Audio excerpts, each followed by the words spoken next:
did not have the back to do surgery anymore, and I have always loved the study of neuroscience. I actually gauged what career in medicine I went into according to neuroscience, my love of neuroscience. What really prompted me to wanting to return to school was a clinical question, something that I observed for 25 years, and that is the effect that oral contraceptive hormones might have on female patients.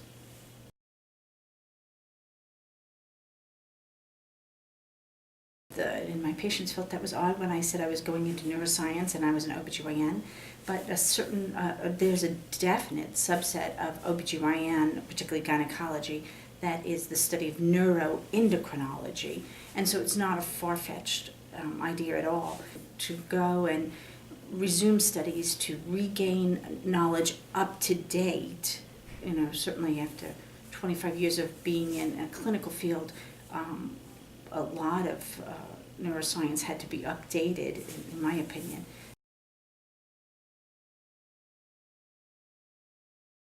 They were the most receptive to me doing what I was going to do, come back at an older age and, in a sense, take on a different field, a field that was different from what you would have thought of when you thought of OBGYN.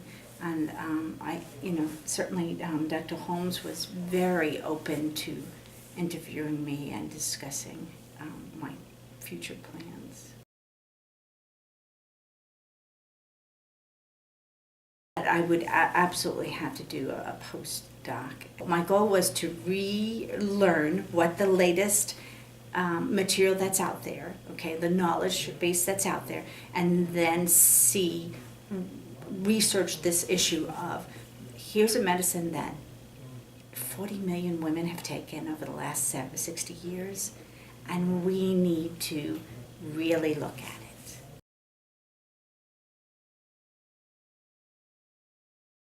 I think I would recommend any MD that has a burning interest in any field that they're doing, that to return to school and take classes, even if it wasn't absolutely just cornered into a PhD degree. And we do all do medicine, continuing education generally, but to return to the basic sciences, relearn biochemistry, relearn genetics and the latest techniques that have come out in the last 25 years.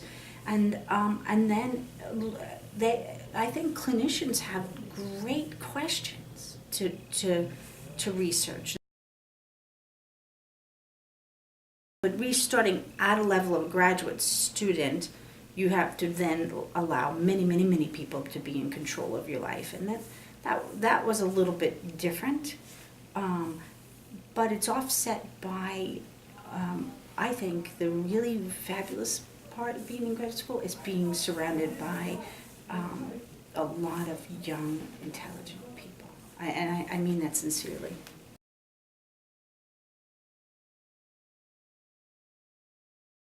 Oh, I think they should do it. I think if they have the time and if they have the flexibility in a practice, let's say that they're semi-retired, for the first 2 years I was here, I did practice part-time, so I think that's doable. There's definitely an ability to transition into this, and like I said, I say that because this program allowed that. I don't know if that holds true in every program. I really don't. I think I have found a very special niche.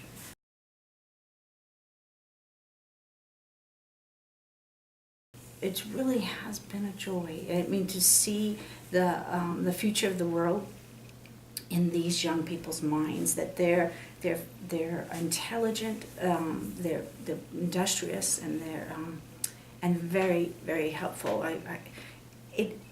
One of the most funniest examples of that is computers and I. having practiced in the era, because now I think that era is gone, of pencil and paper and medical charts being paper. Each person in the lab was required to type in some code, some computer code, which right there was over my head. But I could look at the paper and see that I needed to type this. And I'm sitting with 3 or 4 guys or students behind me, graduate students in this class, and I'm typing hunt and peck, and they're sitting back there thinking, what planet has she landed from? And they say, well, what you just typed, it's not a dash, it's an underline. So I look around at the keyboard and I say, what key would that be? And they laughed, and they took it very well-natured. So I mean, they have really been there to help me. When you talk about what have they done for me, it's I've come a long way from the first day I came here.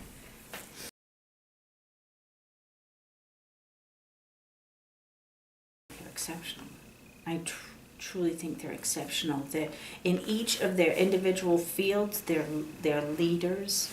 They're patent makers. I mean, they've invented, early into their careers, they've done some amazing work and continue to do amazing work.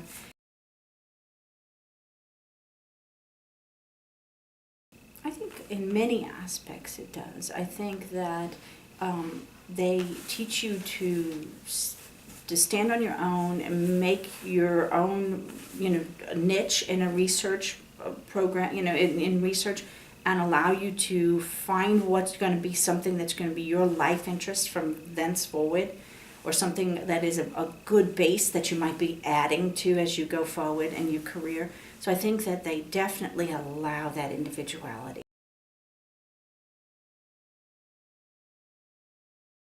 Yes, absolutely. I think it's interdisciplinary. How so? Just for instance, in the neurophysiology class, we had maybe 3, 4, 5 even teachers teach segments of it, and each one was a specialist in a certain area of their interest, and they brought that to the classroom.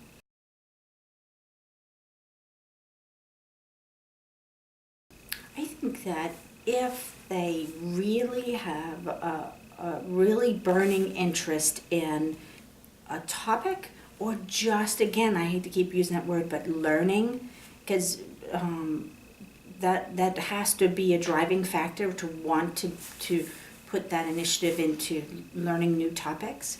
I think that they absolutely should do that.